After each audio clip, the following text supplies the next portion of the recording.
So, yun. Good day sa inyo mga kasabot. Welcome back to our YouTube channel, videos. Sa vlog na ito guys, dito tayo ngayon sa may Shaw Boulevard. Hihintay na stoplight.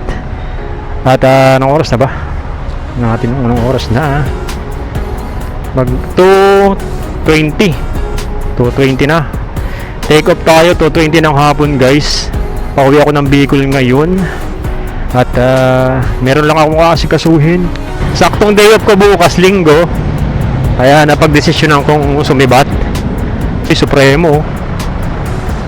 Kaya guys yung Supremo, ang pugi din ng Supremo. Tapos maganda siya kasi may pang lowered siya, you know. Tapos mataas yung ground clearance. Naka 18 rim pa yan guys, oh. Malapad lang yung rim niya. I think 85 yung huli niyan, tapos yung 60, 1.60. 8x18. Ganda ang pogi, oh. Pogi niya pag naka side view. Bangis. Ibalik niya. Tahimik ang makina niyan guys kasi timing chain yan. Alam ko timing chain yan eh. Yan yung bagong version ngayon. So balik tayo sa vlog. Inabot tayo ng stoplight dito. Traffic pa tapos may ulan-ulan kasi. So update na lang ako sa daan. Tingnan ko kung anong oras tayo makakarating. Siguro hating gabi na. Kung wala tayong magiging aberya sa daan. Hopefully wala maging aberya sa daan. Yung mga plat-plat, mga basta maganda yung takbuhan natin. Medyo makakarating tayo ng maayos. Siguro mga 9 hours natin tatakbuhin yan. Depende kasi papahinga pa naman tayo. May pahinga din naman.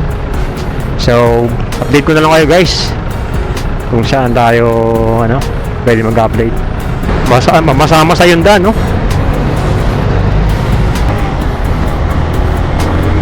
So ayun, update guys. Nandito na ako sa may Atimonan.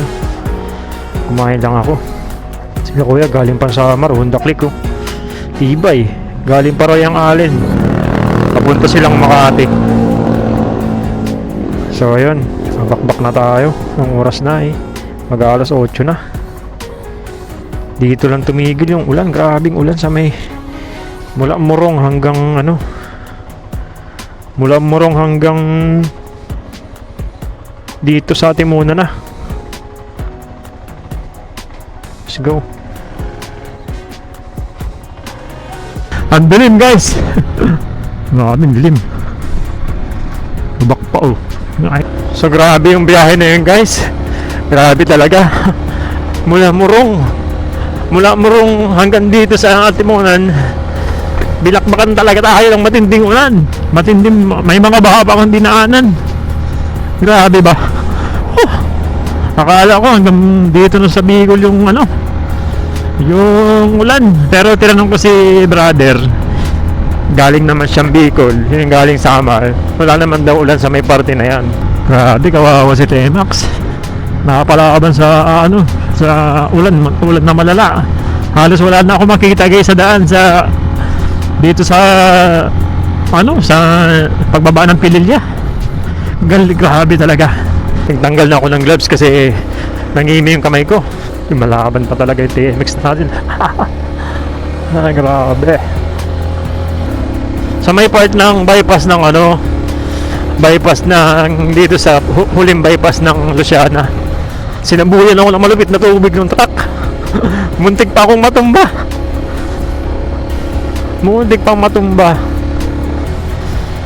Hindi na tuloy tayo nakapag picture habang bumabiyahe. Hindi tuloy nakapag stop Uber.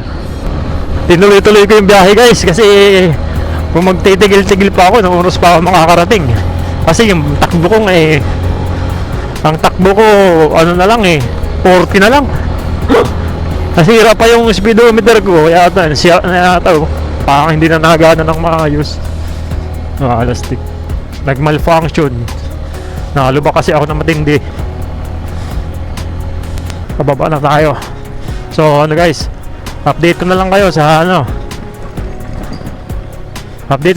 biyahe. Kung saan tayo kasi magpo-focus ako sa pagdadrive. Medyo alam nyo naman, ang daan dito sa part ng Quezon Province talagang gaya nyo, yeah boy. So ayun guys, nandito ako sa may Gumaka. Ating ilaw. May motor natin oh. Lakas ng ilaw niyan. Nag-aambon na. Wala pa naman silang kapote. Okay, wala pang kapote, ibig sabihin wala pang ulan. Tara. Habang wala pang ulan, humihilang ako. Ayan, maambo na.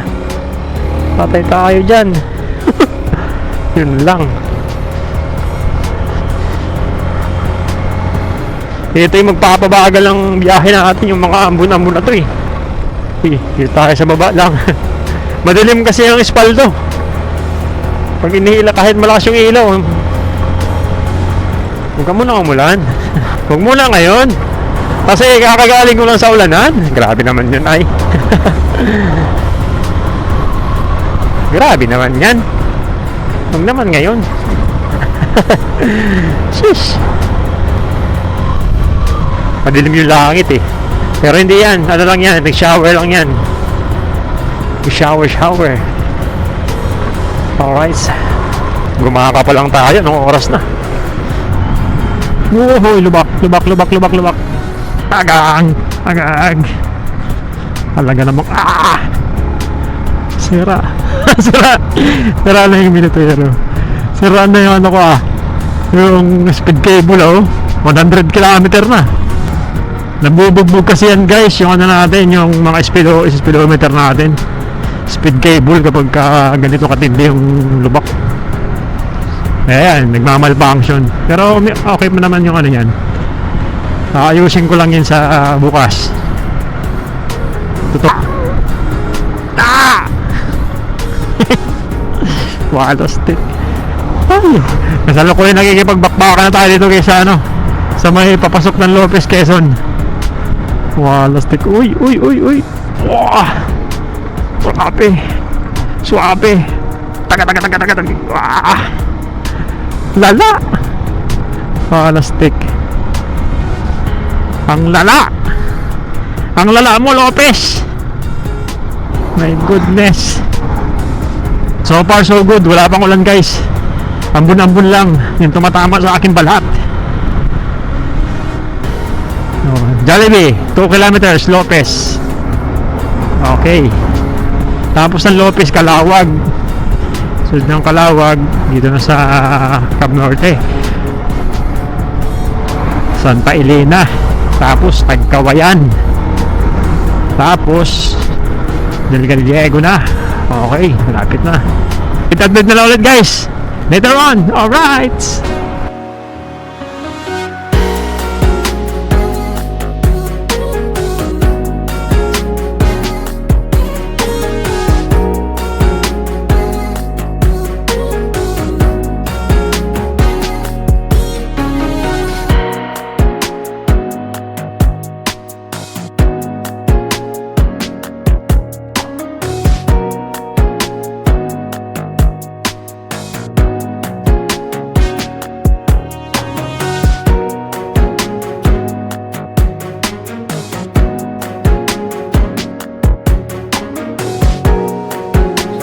Guys, nandito na ako sa may malapit sa may papasok ng Tagkawayan, Quezon, sa tinipigilan nagkakapit. Kape tayo guys, kape tapos lupia. So yun muna ako ngayon, mag-i-edit muna ako ng mga 30 minutes bago bumiyahe ulit. Medyo naantok ako eh. So okay naman yung biyahe.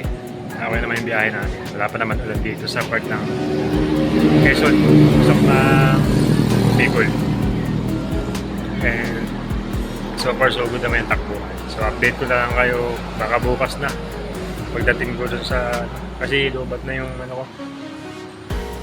Lobat na yung camera ko, hindi na nakakapag-video.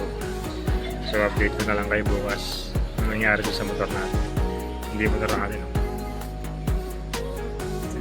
Mga guys, bakbak na ulit ako dito yan sa sinigang na isda. 24 hours open kumulimlim na.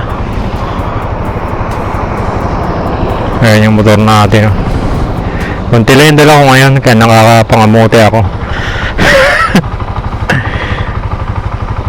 matagtag sa ano, dito sa may port ng Tagkawayan. Kailangan natin yung secure. Dapat pala nakaganto dito. Pero okay na yan. Tara na.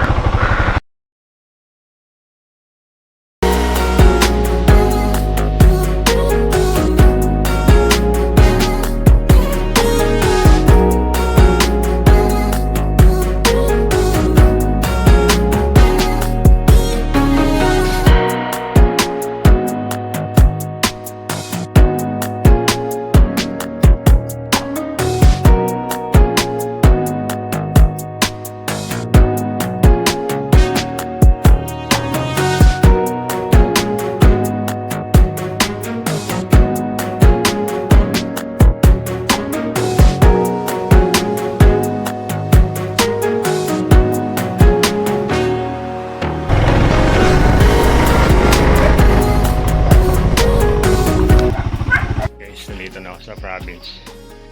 11 na ako dumating kagabi. 11 ng gabi. Ayan yung motor natin. Oh. Parang hindi galing sa biyahe. Pangko lang.